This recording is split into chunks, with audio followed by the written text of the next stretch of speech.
Hello everyone, आप सभी कैसे हो। उम्मीद करते हैं आप लोग ठीक होगे गाइज। मैं भी ठीक हूँ। सोनी अंबुजा मिश्रा चैनल में आप सभी लोगों का स्वागत है और आप लोग बने रहिएगा हमारे ब्लॉग में एंड तक गाइज।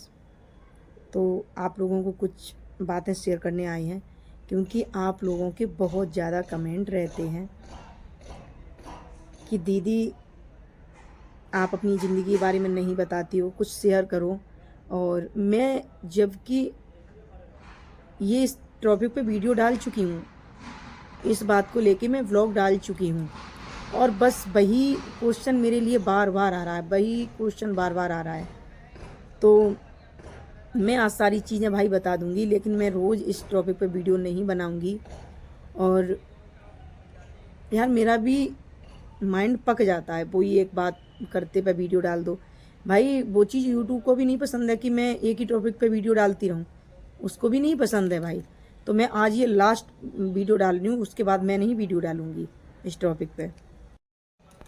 पहला कमेंट तो ये आता है कि दीदी आपकी लव मैरिज है या अरेंज मैरिज है। दूसरा क्वेश्चन कि दीदी आपकी शादी कब और कैसे हुई थी, आपके कितने बच्चे हैं, आप कितने भाई बहन हैं। तो मैं सारी चीज़ें इसमें क्लियर कर दूंगी, लेकिन भाई मुझे बार बार परेशान मत करो मेरे बहन भाइयों, क्योंकि मुझे भी यार ये चीज़ बार बार बताने में भी अजीब लगती है। और जबकि मैं ये चीज़ कई बार बता चुकी हूँ। तो चलो मैं बता रही हूँ। और फिर भाई इस चीज़ को लेकर कमेंट मत करना। कमेंट करने से पहले हमारे चैनल को सब्सक्राइब कर लेना, क्योंकि उसमें जाके चैनल सब्सक्राइब कर लोगे तो सारी वीडियो पड़ी हुई हैं, तो उस वीडियो को जाके वॉच करिएगा, उसके बाद मेरे पास कमेंट करना। फिर गाइज मेरी शादी अरेंज मैरिज हुई है और हमारे माँ बाप की पसंद की शादी हुई है। और मेरी ही नहीं, मैं 3 भाई बहन हूँ, तो 3 भाई बहनों में किसी की भी लव मैरिज नहीं हुई है, सबकी अरेंज मैरिज ही शादी हुई है। और ऐसा भी नहीं है कि हमारे घर वाले करते नहीं और मैं चाहती तो नहीं, ऐसा कुछ नहीं है। मेरे यहाँ बहुत जल्दी शादी हो गई थी। मेरी दीदी ने शायद हाई स्कूल नहीं कर पाया था, तब तक उसकी शादी हो गई थी। उसके बाद मेरा भैया भी ज़्यादा एज का नहीं हुआ था, उसकी भी शादी हो गई थी। मेरी भी बहुत कम एज में शादी हो गई थी। तो मैं आप लोगों को बता दूं, हाँ अगर मैं चाहती या मेरी दीदी चाहती या मेरा भैया चाहता तो भाई मैं भी डिसीजन ले सकती थी, लेकिन उस टाइम मेरी ना एज थी ना कुछ था। तो हमारे घर वालों की ही मर्ज़ी से तीनों बहन भाइयों की शादी हुई है और अपनी मर्ज़ी की किसी की शादी नहीं हुई है। और तीनों लोग अपनी लाइफ में बहुत खुश हैं और आगे बढ़ रहे हैं। और तीनों भाई बहन भी अपनी ज़िंदगी से खुश हैं, क्योंकि भाई तीनों के बच्चे हैं जो भी भगवान ने दिए हैं बहुत अच्छे दिए हैं। हमारे भाई के भी 2 लड़के, एक बेटी है। हमारी दीदी के एक बेटा बेटी है और हमारे भी एक बेटा बेटी है। तो भाई मैं बहुत खुश हूँ अपनी लाइफ से और खुश रहना चाहती हूँ। और मैं 3 भाई बहन हैं, तीनों बहन भाई मेरे खुश हैं अपनी लाइफ से। भगवान की कृपा से उनके पास किसी भी चीज़ की कमी नहीं है और तीनों लोग बहुत खुश हैं। जो चाहते थे बस वो मिल गया है। धन दौलत कभी अपनी नहीं होती है, बस भगवान इतना देता रहे कि भाई 2 वक्त की रोटी मिलती रहे, बस बिना टेंशन के वो हम लोगों को मिल रही है। और ऐसा भी नहीं है कि किसी के लड़की नहीं होती है तो उसको लड़की की लगती है कि हमारी लड़की नहीं है, या किसी के लड़का नहीं होता है तो ये लगता है कि हमारी लड़का नहीं है। तो भाई हम 3 बहन भाइयों के दोनों चीज़ें हैं, बेटा भी है बेटी भी है। तो हम लोग भाई, मेरी मम्मी पापा भी बहुत खुश हैं, क्योंकि जिसके भाई बच्चे खुश होते हैं तो उनके माँ बाप पहले ही खुश रहते हैं। हमारे मम्मी पापा को ऐसी कोई टेंशन नहीं है कि हमारी लड़की या हमारा लड़का इस चीज़ के लिए दुखी है कि भाई उसके बहुत सारे बेचारे माँ बाप होते हैं कि किसी के कुछ नहीं है, किसी के कुछ नहीं है, किसी को कुछ नहीं है। ऐसा कुछ नहीं है, हम लोग बहुत अच्छे से हैं, बहुत खुश हैं और बस आगे बढ़ रहे हैं। अपना कमाना खाना बस जारी है और भगवान से यही प्रे करते हैं कि भगवान तरक्की करता रहे और हम लोग आगे बढ़ते रहें बस। बहुत सारे लोगों के कमेंट आते हैं कि दीदी आप किसी में जॉब करती हो, आप क्या करती हो। तो मैं आप लोगों को बता दूं कि मैं एक हाउस वाइफ हूँ और अपने बच्चे ही संभालती हूँ भाई, आप लोगों को पता है। कि बच्चों को संभालना बहुत बड़ा काम होता है। अगर बच्चे पढ़ जाते हैं ना तो माँ बाप का भाई भविष्य पहले बन जाता है। लोग कहते हैं कि बच्चों का भविष्य बन गया है, ऐसा कुछ नहीं है। बच्चों की पढ़ाई से माँ बाप का भविष्य बनता है। क्यों बनता है कि भाई जब बच्चों का भविष्य बन जाता है तो माँ बाप का अपने आप ही हो जाता है, क्योंकि वो सोचते हैं कि हमारे बच्चे सुखी हैं तो भाई मैं पहले सुखी हूँ। तो बस मेरा यही रीज़न है कि मैं अपने बच्चों को आगे बढ़ाऊँ और ख़ुद भी आगे बढ़ूँ। भाई मैं, आप लोगों को पता है, यूट्यूब चैनल चला रही हूँ और मेरे 1,14,000 सब्सक्राइब कंप्लीट किए हैं, तो वो अपनी दम पे किए हैं। ऐसा नहीं है कि मैं किसी यूट्यूबर के पास गई हूँ या भाई किसी से मैंने फेक बढ़वाए हों, ऐसा कुछ नहीं है। मैं अपनी मेहनत से ही आगे बढ़ी हूँ और बस भगवान से यही प्रे करती हूँ कि भगवान मैं आगे बढ़ूँ,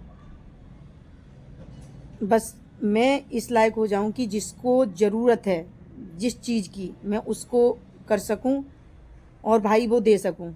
बस मेरी यही तमन्ना है कि मैं गरीबों की मदद करूँ, मुझे भगवान इतना आगे करे।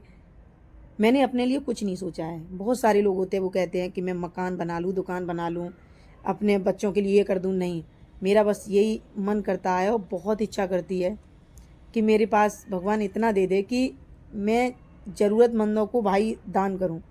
मुझे बहुत अच्छा लगता है किसी की सहायता करना, किसी से मदद करना, मुझे बहुत अच्छा लगता है। और आप लोगों की कृपा रहेगी तो मैं ये बहुत जल्द करने वाली हूँ। जिसको जिस चीज़ की ज़रूरत है भाई मैं उनके लिए बिल्कुल करूँगी। थोड़ा वक्त लगेगा लेकिन मेरी मन की इच्छा पूरी होगी। गाइस, और कमेंट हैं उनका भी जवाब दे रही हूँ आज इसी ब्लॉग में। बहुत सारे लोग कहते हैं कि दीदी आप कौन सा मेकअप करती हो, आप कौन सी लिपस्टिक लगाती हो। तो भाई मैं आप लोगों को बता दूं कि मैं 10 रुपए वाली लिपस्टिक यूज़ करती हूँ। मैं ज़्यादा महंगा मेकअप नहीं यूज़ करती हूँ और ये 10 रुपए वाली लिपस्टिक का कमाल है, समझ गए भाई। देखो, लगाने का तरीका होना चाहिए इंसान को, चाहे वो 100 रुपये की लिपस्टिक हुई, चाहे वो 5,000 की हुई। अगर तुम्हारे पास लगाने का तरीका है भाई, मेरे पास लगाने का तरीका है तो भाई 10 रुपए वाली भी लिपस्टिक हो या क्रीम हो या फेस पाउडर हो या आईलाइनर वगैरह जो भी मेकअप होता है, मुझे ज़्यादा जानकारी नहीं है क्योंकि मैं सादा सिंपल लड़की हूँ। सिर्फ मैं जो भी मेकअप होता है एक नॉर्मल लिपस्टिक, बिंदी, काजल वाजल, बस वो ही यूज़ करती हूँ मैं भाई। कोई भी मेकअप यूज़ नहीं करती हूँ, ना फाउंडेशन वगैरह, ना कुछ, ना फेशियल वगैरह, कुछ नहीं। आपने देखा होगा जितने भी ब्लॉग होंगे मेरे कोई ब्यूटी पार्लर में ब्लॉग नहीं होंगे। मैं जो भी मेकअप करती हूँ स्वयं करती हूँ। चाहे करवा चौथ हुई, चाहे दिवाली हुई, चाहे कोई शादी फंक्शन हुआ, मैं खुद ही मेकअप करती हूँ, किसी से नहीं करवाती हूँ गाइस। जो भी है रियल दिखाओ ना, फेक नहीं दिखाना चाहिए। और रह गई, लोग हैं 4,000 की साड़ी ले आएंगे, 10,000 की साड़ी ले आएंगे, 20,000 का लहंगा ले आएंगे। भाई तुम्हें अगर पहनने का तरीका नहीं है तो चाहे वो 50,000 का ले आओ, चाहे वो 2 करोड़ का ले आओ, वो कभी कामयाब नहीं कर पाओगे तुम। और मैं चैलेंज के साथ कह रही हूँ कि मुझे कोई 200 रुपये की साड़ी दे दे, मैं इस तरीके से पहन के दिखा दूँगी आप लोगों को कि आप लोग ये कहोगे कि ये कितनी महंगी साड़ी है। और हकीकत में पहनने के बाद ही पता चलती है कि इतनी महंगी साड़ी है कि सस्ती है। मैं साड़ी बहुत अच्छे से पहनती हूँ, आप लोगों ने देखा भी होगा। मुझे जितनी हल्की साड़ी होती है उतनी ही अच्छी लगती है। मुझे भारी साड़ी वैसे भी ज़्यादा पसंद नहीं है और ना ही मैं ख़रीदती हूँ ज़्यादा साड़ी, आप लोगों को बताऊँ तो। मुझे तो भाई ढीले ढाले कपड़े अच्छे लगते हैं, उसमें मैं कंफर्टेबल रहती हूँ। और भाई उसमें कुछ भी हो, मेकअप हो, चाहे साड़ी हो, चाहे कपड़े हों, आपको अगर पहनने का तरीका है तो वही चीज़ आपको बहुत अच्छी लगेगी। अगर पहनने का तरीका नहीं है, चाहे वो लाख। रह गई ये लास्ट बात भाई, लास्ट कमेंट का जवाब है कि आप रहती कहाँ हो दीदी। तो भाई देखो, मैं वैसे रहने वाली डिस्ट्रिक्ट एटा की हूँ, लेकिन भाई कमाने खाने दिल्ली नोएडा हर आदमी आता है तो वहीं मैं रहती हूँ भाई। और मेरा मकान है खुद का, ऐसी बात नहीं है, लेकिन फ़िलहाल मैं रेंट पे रह रही हूँ।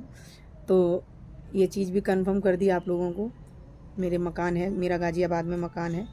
तो भाई मैं उस मकान में भी नहीं रह रही हूँ, फ़िलहाल मैं अभी रेंट के मकान में रह रही हूँ। तो रहने वाली मैं डिस्ट्रिक्ट एटा की हूँ, लेकिन हाँ मैं अपना अभी एड्रेस नहीं बता सकती हूँ आप लोगों को। भाई देखो, कहीं पे भी रहो तो थोड़ी अपनी प्राइवेसी ज़रूरी है। लोग कहेंगे कि भाई तुम्हारे पास इतने लोग क्यों आते हैं, क्यों मिलने वाले आते हैं, क्या बात है क्या नहीं है। भाई देखो, हर आदमी नहीं समझता है कि ये लोग क्यों आ रहे हैं। तो गाइस, मैं अपने मकान पे पहुंच जाऊंगी जहाँ पे भी रहूँगी। तो देखो खुद का ही होता है, तो मैं सारी चीज़ें बता दूँगी और बस फिर आप लोग हमसे मिलने आया करना। और भाई मैं भी चाहती हूँ कि मेरे सब्सक्राइबर लोग मुझसे मिलने आएँ, ऐसा नहीं है कि मैं नहीं चाहती हूँ कि हमारे सब्सक्राइबर लोग मिलने नहीं आएँ, मैं चाहती हूँ। खुद के मकान पहुँच जाऊँगी, वैसे ही भाई अपना जो भी एड्रेस है वो बता दूँगी, तो आप लोग वहाँ मिलने आना। और चलो मैंने सारे कमेंट का जवाब दे दिया है, अब भाई बार बार कमेंट मत करना। और फिर मैं बता दे रही हूँ, मेरी अरेंज मैरिज हुई है, मेरी लव मैरिज नहीं हुई है। भाई लव मैरिज होती है सुंदर लोगों की, और अरेंज मैरिज होती है जो सुंदर नहीं होते हैं। तो मेरी अरेंज मैरिज हुई है। तो भाई मुझे पसंद भी कौन करता, कोई नहीं पसंद करता। तो ये मेरी ज़िंदगी की सच्चाई थी। लव मैरिज वालों में भाई ज़िंदगी बर्बाद हो जाती है, पता है। इसमें क्या है कि माँ बाप साथ दे देते हैं, ठीक, अरेंज मैरिज में। और लव मैरिज में घर वाले कभी साथ नहीं देते हैं। लड़कियों की लाइफ बर्बाद हो जाती है, लाइफ। ना ही तो वो इधर की रहती है, ना ही उधर की रहती हैं। तो मैं जहाँ तक है बस यही कहना चाहूँगी, जो भी मेरी वीडियो देखता हो, कि भाई माँ बाप की मर्ज़ी से शादी करना तो ज़्यादा फ़ायदा रहता है। क्योंकि उनसे कह लेते हैं कि तुमने शादी की है तो तुम जानो, और अगर अपनी मर्ज़ी की शादी होती है तो कभी कुछ नहीं कह सकती हो। रोडों पे पड़ी रहो, लव मैरिज में कहीं रहो, घर वालों को मतलब नहीं होता है। ना उनको घर होता है, ना मायका ही रहता है, ना ससुराल ही रहती है। हाँ, किसी की लव मैरिज भाई अच्छी हो गई है तो उनको ससुराल वालों ने अपना लिया है, मायके वालों ने भी अपना लिया है, तो उनकी लाइफ अलग होती है। हर किसी की लाइफ अलग नहीं होती है भाई। बहुत लड़कियां देखो भाई, सोशल मीडिया पे अभी मैं वीडियो देखती हूँ, उन्होंने कहा कि हमने यहाँ प्यार कर लिया, कि ट्रेन में कर लिया, बस में कर लिया, कि वहाँ कर लिया, कि वहाँ कर लिया, अब वो रो रही हैं, वो छोड़ के चले गए हैं भाई। तो ऐसा नहीं करना चाहिए, थोड़ा माँ बाप को भी देखना चाहिए और अपनी लाइफ में आगे बढ़ना चाहिए, पीछे नहीं देखना चाहिए। आपने देखी होगी अभी ट्रेन में प्यार का सफ़र कितना तगड़ा चल रहा है और उसकी लाइफ बर्बाद हो गई। बस यही रीज़न है, इससे रहें दूर, नहीं तो हो जाएगी लाइफ बर्बाद। तो गाइज मैं अब इस वीडियो को यहीं एंड करूँगी, मिलूँगी नेक्स्ट वीडियो में। तो जिसने मेरा चैनल को सब्सक्राइब नहीं किया है तो प्लीज़ मेरे चैनल को सब्सक्राइब करो, लाइक करो, कमेंट करना बिल्कुल मत भूलना। जय माता दी, राधे राधे, जय श्री कृष्णा।